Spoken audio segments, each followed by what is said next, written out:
Sorry, তো আগেরটাতে একটু ভিডিওটা ইন্টারাপ্ট হলো। তো এখানে বলে দিচ্ছি। আমি বলছিলাম যে ইলেকট্রোলিসিস কি। ইলেকট্রোলিসিসে ইলেকট্রিক্যাল এনার্জি কনভার্ট হয় কেমিক্যাল এনার্জিতে, যেখানে ইটা হচ্ছে ইলেকট্রিক্যাল এনার্জি ডিনোট করছে, সি হচ্ছে কেমিক্যাল এনার্জিকে ডিনোট করছে। ঠিক আছে। তো অ্যাকচুয়ালি এর রিভার্সটাও হতে পারে, reverse is chemical energy electrical এনার্জিতে কনভার্ট হতে পারে। দুটো প্রসেস হতে পারে, দুটো হচ্ছে একে অপরের অপোজিট প্রসেস। কখনো ইলেকট্রিক্যাল এনার্জি কেমিক্যাল এনার্জিতে কনভার্ট হয়, আর কখনো কখনো কেমিক্যাল এনার্জি ইলেকট্রিক্যাল এনার্জিতে কনভার্ট হয়। আচ্ছা, এবার এক্সাম্পল যদি জানতে চাও তাহলে আমি তোমাকে বলবো যে যেখানে একটা এক্সাম্পল দিচ্ছি যেখানে কেমিক্যাল এনার্জি ইলেকট্রিক্যাল এনার্জিতে কনভার্ট হয়, সেটা হচ্ছে ব্যাটারি। আমরা সবাই জানি ব্যাটারি। আমরা ফোন ব্যবহার করছি, ফোনে ব্যাটারি আছে। ঠিক আছে। আবার ফোনকে যখন আমরা ফোনকে যখন চার্জ দিচ্ছি তখন কি হচ্ছে, ইলেকট্রিক্যাল এনার্জিটা কেমিক্যাল এনার্জিতে কনভার্ট হচ্ছে। আসলে দেখো, আমি একটা ব্যাটারির একটু মেকানিজম বলতে চাইবো এখানে। ধরো এটা তোমার ফোনের ব্যাটারি, এরকম করে ব্যাটারি থাকে।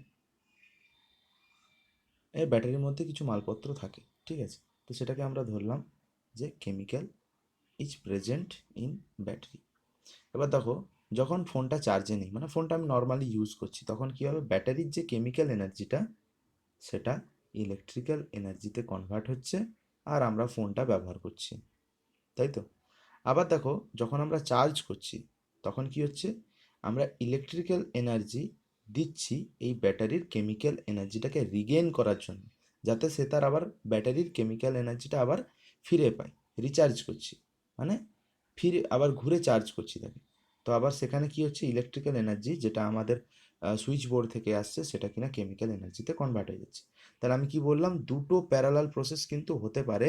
একটা প্রসেস হচ্ছে যেখানে ইলেকট্রিক্যাল এনার্জি কেমিক্যাল এনার্জিতে কনভার্ট হচ্ছে, আর কেমিক্যাল এনার্জি ইলেকট্রিক্যাল এনার্জিতে কনভার্ট হতে পারে। দুটো প্রসেস হতে পারে। আমাদের এখানে ইলেকট্রোলিসিস যে কথাটা বলা হয়েছে, বইতে যে এক্সাম্পল দেওয়া আছে হাইড্রোজেন অক্সাইড, মানে জলের জলের যে ইলেকট্রোলিসিস।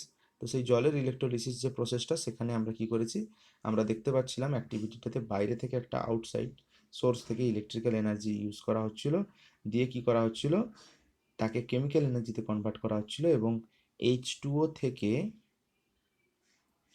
H2 গ্যাস এবং O2 গ্যাসকে আলাদা করে দেওয়া হচ্ছিল।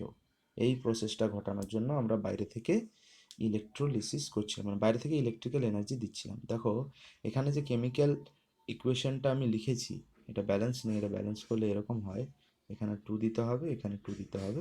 দেখো, এটা তো একটা chemical reaction.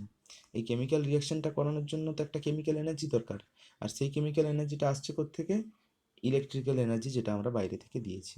So this is the process of electrolysis. ঠিক আছে। এবার এটা সম্বন্ধে, মানে কেমিক্যাল এনার্জি কীভাবে ইলেকট্রিক্যাল এনার্জিতে কনভার্ট হয়, এই প্রসেসটা সম্বন্ধে ক্লাস 11-এ ডিটেলসে পড়ব। ঠিক আছে। তো এবার দেখো, ওখানে একটা ক্যাথোড আর অ্যানোড লেখা আছে, মানে অক্সিজেন হাইড্রোজেন গ্যাস আর অক্সিজেন গ্যাস দুটোই রিলিজ হচ্ছিল। ঠিক আছে। আচ্ছা, আমি একটু ইলেকট্রোলাইটিক সেলটা এঁকে দিচ্ছি, তাহলে তোমাদের বুঝতে সুবিধা হয়। এরকম ছিল, এটা একটা বিকার ছিল, এখানে শুধু জল ছিল, তার মধ্যে এরকম দুটো করে ইলেকট্রোড ছিল। এই যে মেটালগুলো, এগুলোকে বলছি ইলেকট্রোড। এই দুটো মেটাল ছিল, ঠিক আছে। দিয়ে এখান থেকে একটা ব্যাটারি কানেক্ট করা ছিল, ঠিক আছে। তো একদিক থেকে H2 গ্যাস রিলিজ হচ্ছিল, আর একটা থেকে O2 গ্যাস রিলিজ হচ্ছিল। বইতে একবার ছবিটা দেখবে, আরও ভালো করে বুঝতে পারবে। তো O2 গ্যাস যেই মেটালটা দিয়ে রিলিজ হচ্ছিল, এই যে মেটালটা বা ইলেকট্রোড, এটাকে কি বলছি, ইলেকট্রোড। তো যেই ইলেকট্রোডটা দিয়ে রিলিজ হচ্ছিল তাকে আমরা বলছি অ্যানোড। ঠিক আছে। আর যেখান দিয়ে হাইড্রোজেন রিলিজ হচ্ছিল তাকে বলছি আমরা ক্যাথোড। মানে দেখো, আমি বলতে চাইছি যে ইলেকট্রোডের আবার দুটো ভাগ আছে, একটা হচ্ছে অ্যানোড, একটা হচ্ছে ক্যাথোড। তো অ্যানোড কাকে বলবো, অ্যানোডের চার্জ কি হবে। ক্যাথোড কাকে বলবো, ক্যাথোডের চার্জ কি হবে। ইলেকট্রোলিসিসে অক্সিজেন অ্যানোড থেকে রিলিজ হবে না ক্যাথোড থেকে রিলিজ হবে, হাইড্রোজেন অ্যানোড থেকে রিলিজ হবে না ক্যাথোড থেকে রিলিজ হবে। এই প্রশ্নগুলোর উত্তর পাওয়ার জন্য আমাদেরকে জানতে হবে একটা শর্ট ফর্ম। শর্ট ফর্মটা কি, সেই শর্ট ফর্মটা হচ্ছে NCR, আর হচ্ছে PaO। এর ফুল ফর্মটা কি? N for negative, C for cathode, R for কি? R for reduction, P for বুঝতেই পারছো পজিটিভ, A ফর হচ্ছে অ্যানোড, O ফর হচ্ছে অক্সিডেশন। ঠিক আছে, আশা করি বুঝতে পারছো সবাই। এনসিআরে N ফর নেগেটিভ ক্যাথোড, আর হচ্ছে রিডাকশন, পাওতে পজিটিভ, অ্যানোড, অক্সিডেশন। তো এগুলোর মানে কি? তার মানে হচ্ছে যে cathode is an electrode which is negative in charge and where reduction is taking place. তাহলে ক্যাথোডকে কীভাবে ডিফাইন করি? Cathode is an electrode which is negative in charge and where reduction is taking place. তবে মনে রাখবে এই ডেফিনেশনটা শুধুমাত্র ইলেকট্রোলিসিসের ক্ষেত্রেই মানে প্রযোজ্য আর কি। ইলেকট্রোলিসিস বা ইলেকট্রোলাইটিক সেলের জন্যই অ্যাপ্লিকেবল। ইলেকট্রোলাইটিক সেলস আর those cells where electrical energy converted into chemical energy. Class 11-এ যখন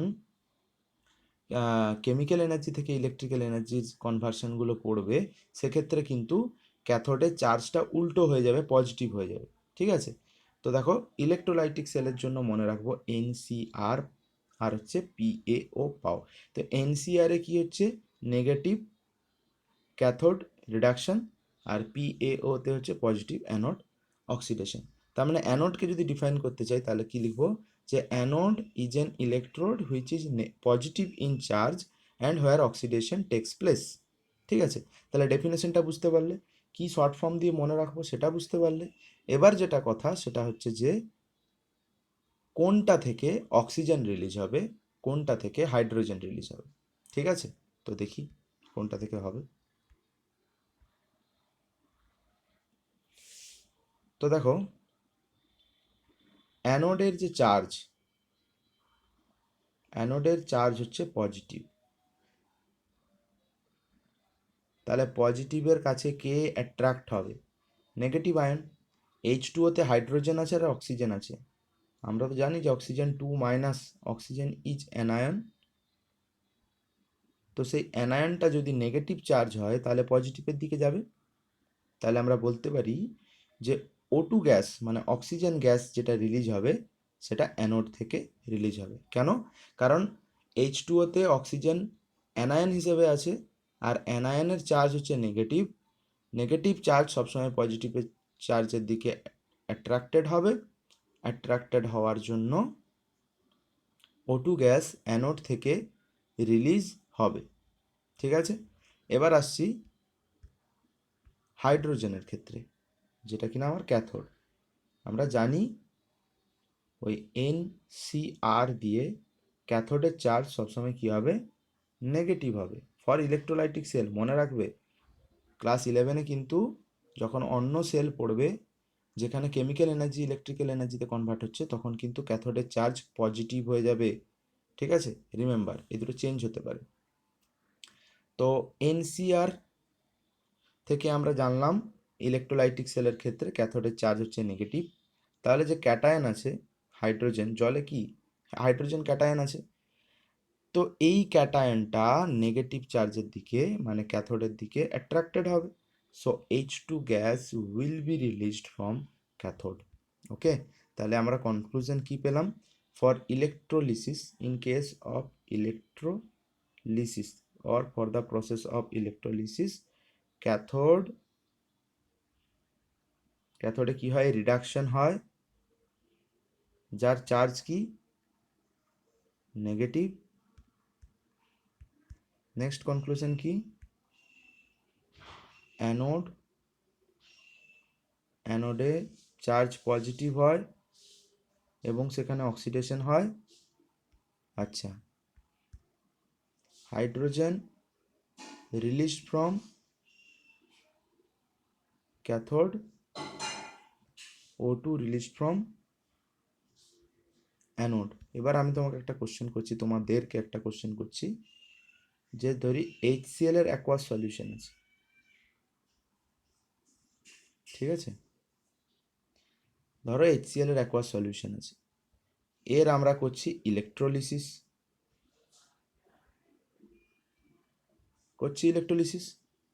এবার ইলেকট্রোলিসিস করলে ক্যাথোডে কোন গ্যাস রিলিজ হবে, অ্যানোডে কোন গ্যাস রিলিজ হবে সেটা আমাকে বলতে হবে। Which gas will be released from cathode and which gas will be released from anode, এটা আমাকে বলবে তোমরা, তাহলে বুঝতে পারবো যে তোমরা ইলেকট্রোলিসিসটা বুঝতে পেরেছো। ওকে, নেক্সট হচ্ছে যেটা বলার ছিল সেটা হচ্ছে পলিঅ্যাটমিক আয়ন সম্বন্ধে আমি একটু বলবো বলেছিলাম। পলিঅ্যাটমিক আয়ন্স, দেখো এটা ক্লাস 10-এর সিলেবাসের বাইরেই আছে, এটা ক্লাস 9-এর সিলেবাস ছিল পলিঅ্যাটমিক আয়ন্স। তো এনসিইআরটিতে যেহেতু পলিঅ্যাটমিক আয়ন্স খুব কম আছে, যেমন আছে সালফেট আছে, ফসফেট আছে, সামথিং এইগুলোই আছে, সালফেট, ফসফেট, নাইট্রেট, আর বোধহয় কিছু তেমন ছিল না, কার্বনেট ছিল পলিঅ্যাটমিক আয়ন্স। তো ফার্স্টলি পলিঅ্যাটমিক আয়ন্সের যে লিস্ট আছে সেটা তো তোমরা মানে আমি একটা ছবি পাঠিয়ে দিব, সেই ছবিতে সমস্ত পলিঅ্যাটমিক আয়ন্সের নাম দিয়ে তার স্ট্রাকচার লেখা আছে। তো ফার্স্টলি যেটা আমার একটু বলার কথা সেটা আমি বলে দিচ্ছি, পলিঅ্যাটমিক আয়ন্স কাকে বলে। তো পলিঅ্যাটমিক মানে অনেকগুলো অ্যাটম দিয়ে তৈরি একটা আয়ন, যেমন হচ্ছে NH4 প্লাস।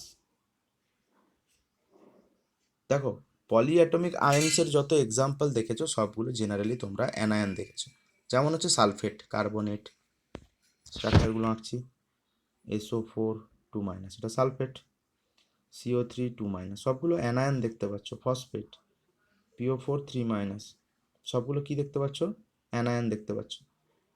একমাত্র পলিঅ্যাটমিক ক্যাটায়নকে NH4 plus, this is polyatomic cation, বাকি যারা আছে তারা সবাই হচ্ছে পলিঅ্যাটমিক অ্যানায়ন। ঠিক আছে, তো বোঝাতে পারলাম পলিঅ্যাটমিক আয়ন কাদেরকে বলে।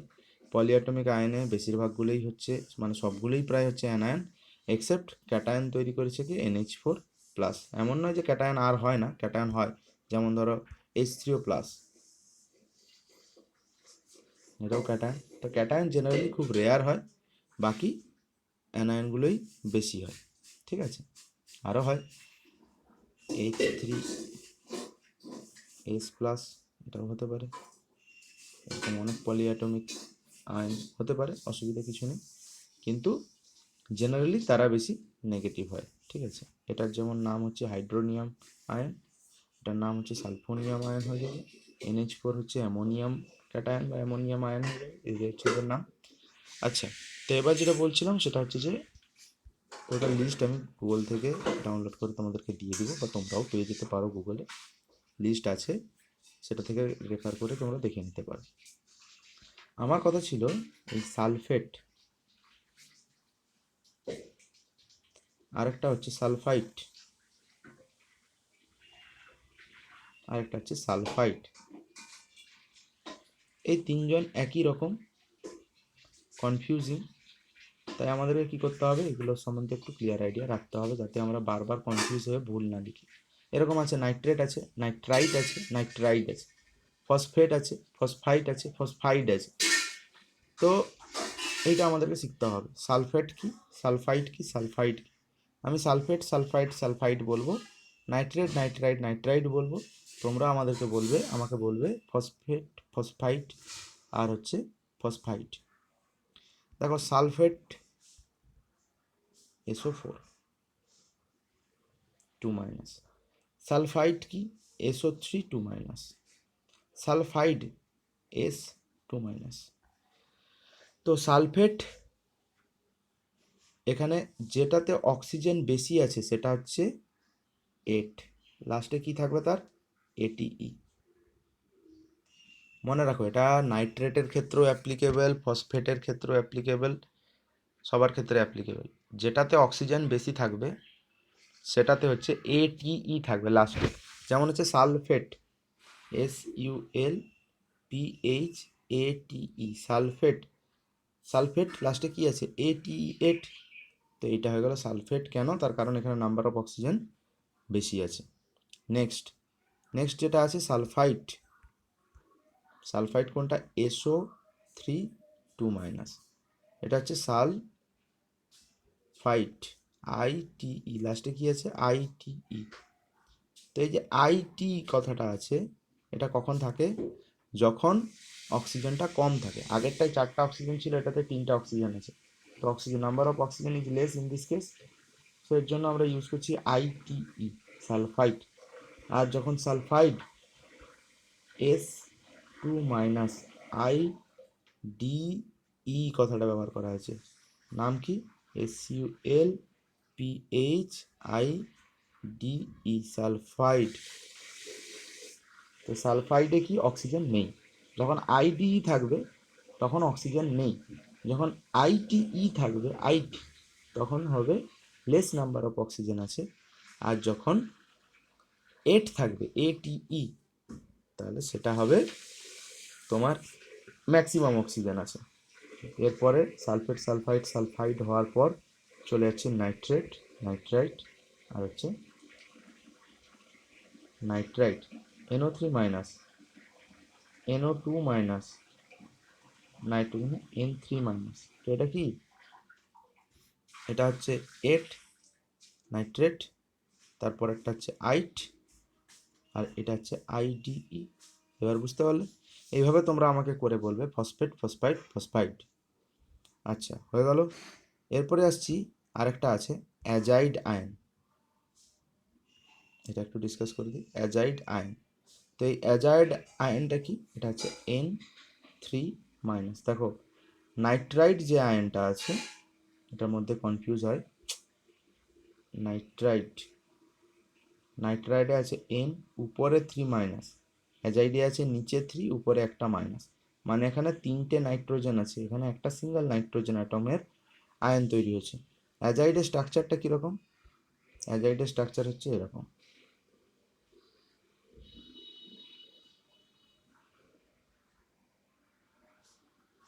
ঠিক আছে? এটা হচ্ছে আমার অ্যাজাইডের স্ট্রাকচার, N3-। এখানে 3টে নাইট্রোজেন আছে, N3-।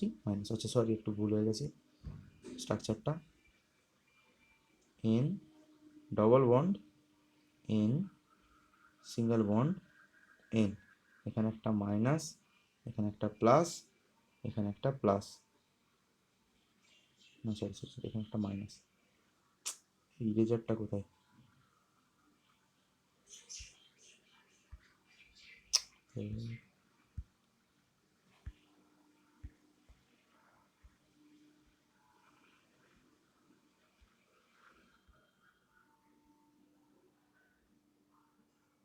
ইরেজার খুঁজে পাচ্ছি না।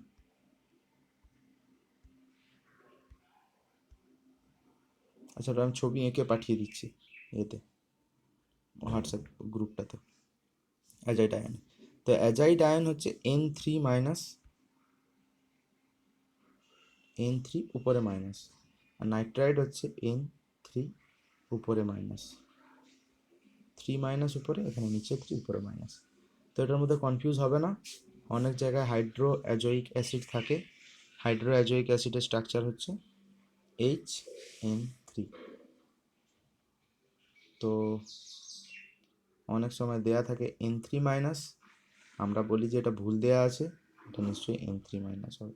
এটা ভুল নয়, এটা ঠিক আছে, এটা হচ্ছে অ্যাজাইড আয়ন। ওকে ওকে, এই কটাই বলার ছিল মোটামুটি। তো চলো সবাই হোমওয়ার্কটা মোটামুটি করে আজকের মধ্যেই পাঠাও। আর যারা যারা ভিডিওটা দেখবে তারা অ্যাটলিস্ট বলে দিবে যে দেখা হয়ে গেছে, আমার ভিডিওটা মানে অ্যান্সারগুলো দিতে একটু দেরি হবে, কি অ্যান্সারগুলো আজকের মধ্যে দিব, কালকের মধ্যে দিব, জানিয়ে দিবে। তাহলে সেইভাবে আমি নেক্সট চ্যাপ্টার তৈরি করার প্ল্যানিং করব, ঠিক আছে?